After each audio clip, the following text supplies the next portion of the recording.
c'est avec une profonde tristesse et une vive indignation que nous avons appris l'attaque terroriste survenue ce mercredi 8 janvier 2025 dans la zone de Pointe-Triple située dans le département de la Liborie. Cette tragédie qui a coûté la vie à plusieurs dizaines de nos vaillants soldats est un choc pour la nation tout entière et un rappel cruel de la gravité de la menace terroriste qui pèse sur notre pays. Le parti Les Démocrates s'incline devant la mémoire de ces vaillants héros tombés pour la défense de notre commune patrie.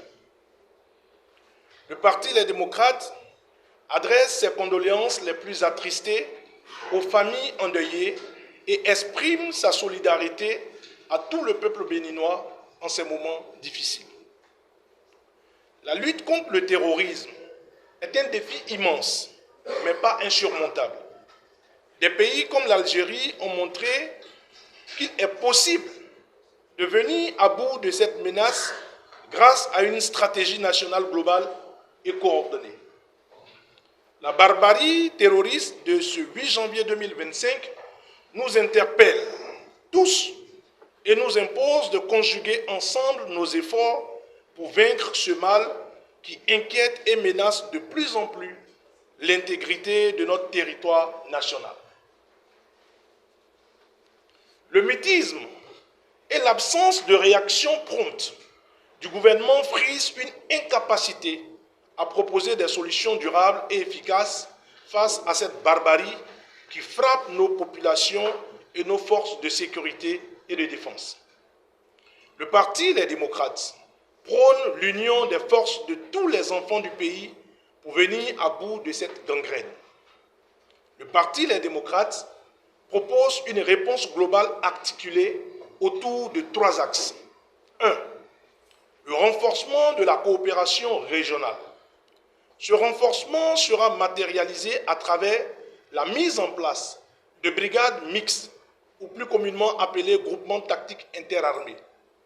De telles unités, composées de soldats issus de tous les pays frontaliers, permettront de pouvoir mutualiser les ressources afin de faire face à l'hydre terroriste dans les zones frontalières sensibles et dans le pacte W.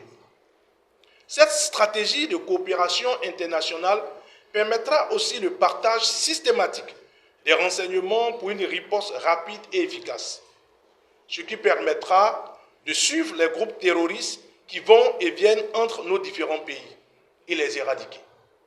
Pour exemple, les accords de coopération militaire entre 2 pays de notre sous-région permettent à ces brigades mixtes d'opérer sur le territoire de l'un ou de l'autre jusqu'à 40 km à l'intérieur des terres. 2. Un investissement socio-économique massif dans les zones sensibles. Il s'agira pour les pouvoirs publics d'implémenter un programme économique spécial pour les régions à risque. Ce programme s'articulera autour des mesures suivantes. Le développement d'infrastructures, c'est-à-dire des routes, plus d'écoles et plus d'hôpitaux pour désenclaver ces régions. La création d'opportunités économiques pour la jeunesse grâce à des projets agricoles et artisanaux. Enfin, la lutte contre le chômage à travers des programmes de formation professionnelle et d'entrepreneuriat. En effet, de nombreuses études des Nations Unies ont démontré que de plus en plus de jeunes rejoignent les groupes terroristes pour des raisons strictement économiques. Et c'est l'occasion de prendre l'exemple de l'Algérie, une fois de plus, qui a su éradiquer le péril terroriste avec un vaste plan Marshall dans les zones à risque. C'est une utopie que les États ouest-africains finiront avec le péril terroriste uniquement avec les armes, car face à l'obscurantisme, l'État-providence doit représenter la lumière de l'universalisme des droits de l'homme et une opportunité pour la communauté. Enfin, un renforcement de la coopération avec les populations locales. Gagner le combat contre le terrorisme passera par une meilleure collaboration avec les populations civiles. Cela permettra de renforcer le renseignement à la base, développer des relais communautaires à la base, afin de pouvoir adapter des stratégies de déradicalisation. Cette guerre ne se gagnera qu'avec le soutien total de nos concitoyens qui sont en première ligne face à ce combat. Nous appelons à l'unité nationale pour faire face à cette menace commune.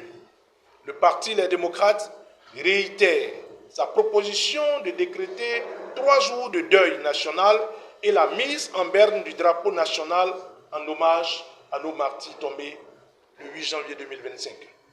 La lutte contre le terrorisme ne peut être l'affaire d'un seul camp politique ou d'un seul État.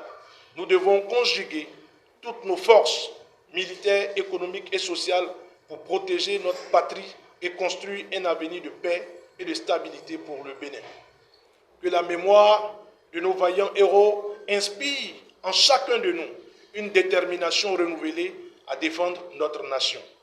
Paix aux âmes de nos martyrs, vive la République, vive le Bénin.